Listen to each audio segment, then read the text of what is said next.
Hello friends, welcome to Gomathi's Kitchen.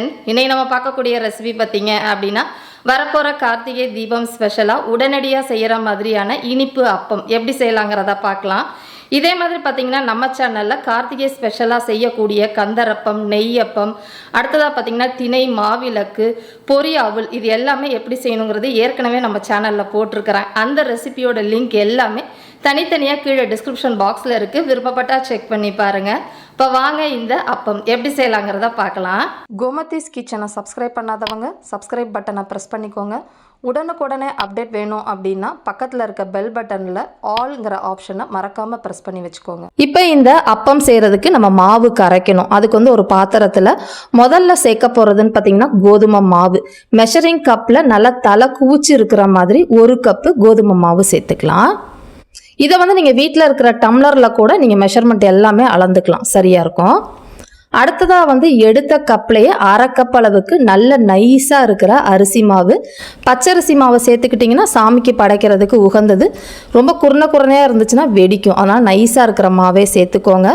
இந்த மாவு கரைக்கிறதுக்கு முன்னாடி இதில் வந்து நம்ம வெல்லத்தை கரைச்சிட்டு அதில் சேர்த்துக்க போகிறோம். இப்போ எடுத்த மெஷர்மெண்ட்டுக்கு வெல்லம் பார்த்தீங்க அப்படின்னா 1/2 கப்பு மாவுக்கு 3/4 கப்லேருந்து 1 கப் அளவுக்கு நீங்கள் நல்லா பொடிச்ச வெல்லமாக சேர்த்துக்கலாம். அடுத்ததாக பார்த்தீங்கன்னா எடுத்த கப்லையே 3/4லேருந்து 1 கப் அளவுக்கு தண்ணி சேர்த்துக்கோங்க. இப்போ இதை ஒரு மிதமான தீயிலே இந்த வெல்லத்தை வந்து கரைச்சிக்கலாம். இப்போ நம்ம இதை வந்து பாகு காய்ச்ச போகிறது கிடையாது, கரைச்சா போதும். இப்போ பார்த்தீங்கன்னா போட்டிருக்கிற வெல்லம் தண்ணியில் நல்லா கரைஞ்சி வந்துருச்சு. இந்த அளவுக்கு கரைஞ்சா போதும். இந்த சமயத்தில் அடுப்பை ஆஃப் பண்ணிடுங்க. இந்த மாதிரி உடனடியாக செய்யக்கூடிய கோதுமை மாவை பயன்படுத்தி செய்யக்கூடிய அப்பத்துக்கு இந்த வெள்ளக்கரைசல் கட்டாயமாக சூடாக தான் இருக்கணும், ஆறிடக்கூடாது. இப்போ இந்த மாவுலேயே 1/4 கப் அளவுக்கு துருவின தேங்காய் சேர்த்துக்கோங்க. தேங்காய் வந்து ஆப்ஷனல் தான், வேணான்னா நீங்கள் தாராளமாக ஸ்கிப் பண்ணிக்கலாம். அடுத்ததாக வந்து இனிப்பு அப்படின்னால 1 சிட்டிகை அளவுக்கு உப்பு போடுறப்ப தான் இனிப்பு வந்து நல்லா உங்களுக்கு தூக்கி காட்டும், அதனால் கம்மியாக சேர்த்துக்கோங்க. இப்போ நம்ம கரைச்சி வச்சிருக்கிற வெள்ளைக்கரைசலை வடிகட்டி சேர்த்துக்கலாம். திரும்பவும் சொல்கிறேன், இந்த வெள்ளைக்கரைசல் கட்டாயமாக சூடாக தான் இருக்கணும், ஆறிடக்கூடாது. இப்போ இதை ஒரு விஸ்கு வச்சு கட்டி இல்லாமல் நல்லா வந்து கரைச்சி விடுங்க. இப்போ நம்ம ஊற்றிருக்கிற தண்ணி கட்டாயமாக இந்த அளவுக்கு பத்தாது, அதனால் தேவையான அளவு தண்ணி ஊற்றி இதை கரைச்சிக்கோங்க. இது கரைக்கிற கன்சிஸ்டன்சின்னு பார்த்தீங்க அப்படின்னா பஜ்ஜி மாவு கன்சிஸ்டன்சிக்கு கரைச்சா போதும். ரொம்ப தண்ணியாகவும் இருக்கக்கூடாது, ரொம்ப கெட்டியாகவும் இருக்கக்கூடாது.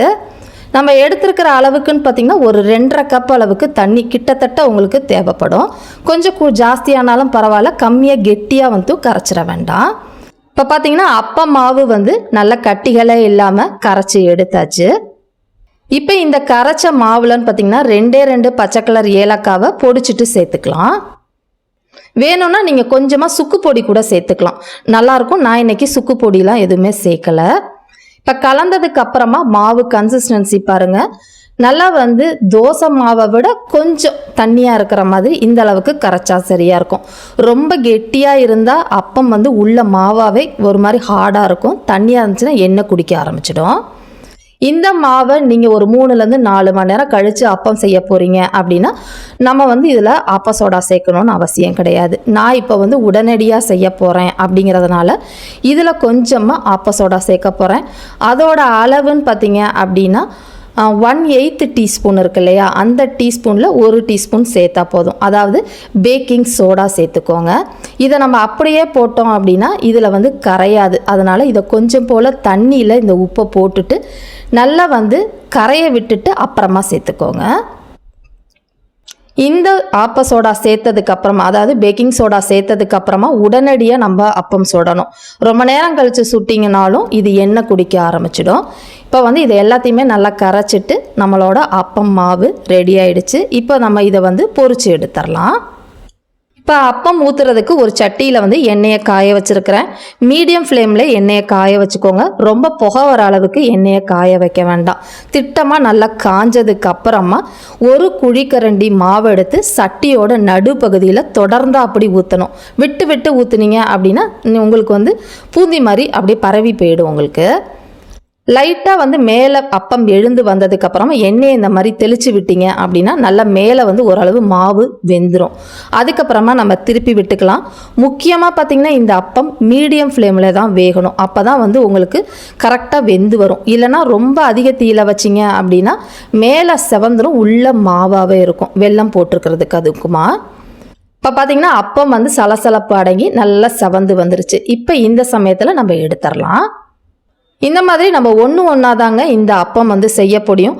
ஒரே சட்டியில் நம்ம 2-3 போட்டோம் அப்படின்னா சம்டைம்ஸ் அந்த ஷேப் வந்து உங்களுக்கு ஒழுங்காக வராது. இப்போ நம்ம பண்ணியிருக்கிற அளவுக்குன்னு பார்த்தீங்கன்னா மாவுக்கு கிட்டத்தட்ட ஒரு 12லேருந்து 15 அப்பம் வந்து உங்களுக்கு கிடைக்கும். இப்போ நம்மளோட சூப்பரான இனிப்பு அப்பம் ரெடி ஆயிடுச்சு. இதே மாதிரி அளவுகளோட இந்த அப்பத்தை நீங்களும் செஞ்சு பாருங்க. செஞ்சு பார்த்துட்டு எப்படி இருக்குங்கிறத கமெண்ட் பண்ணுங்க. வீடியோ பிடிச்சிருந்தாலும் கமெண்ட் பண்ணுங்க, லைக் பண்ணுங்க, ஷேர் பண்ணுங்க. மறக்காம கோமதிஸ் கிச்சன் சேனலையும் சப்ஸ்கிரைப் பண்ணி வச்சுக்கோங்க. தேங்க்ஸ் ஃபார் வாட்சிங்.